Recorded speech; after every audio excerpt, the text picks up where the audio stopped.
ایک دن جنگل میں ایک محنتی چونٹی اپنے گھر کے لیے خوراک جمع کر رہی تھی۔ وہ دن بھر محنت کرتی اور ہر چھوٹے بڑے دانے اور پتے احتیاط سے اپنے گھر لے جاتی۔ ایک دن اس نے دیکھا کہ کچھ شہد کی مکھیاں پھولوں کے درمیان اڑ رہی ہیں اور میٹھے شہد جمع کر رہی ہیں۔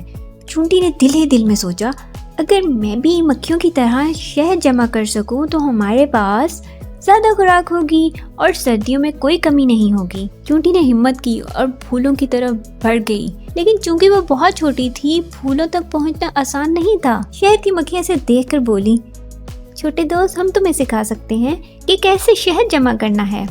چونٹی نے مکھیوں کی بات مانی اور دھیان سے سیکھنا شروع کیا۔ کچھ دیر بعد وہ بھی پھلوں سے تھوڑا تھوڑا شہد جمع کرنے لگی۔ دن ختم ہونے تک چونٹی نے اپنے گھر کے لیے کافی شہد جمع کر لیا۔ ایک دن کے بعد چونٹی اور شہد کی مکھیاں دوست بن گئیں۔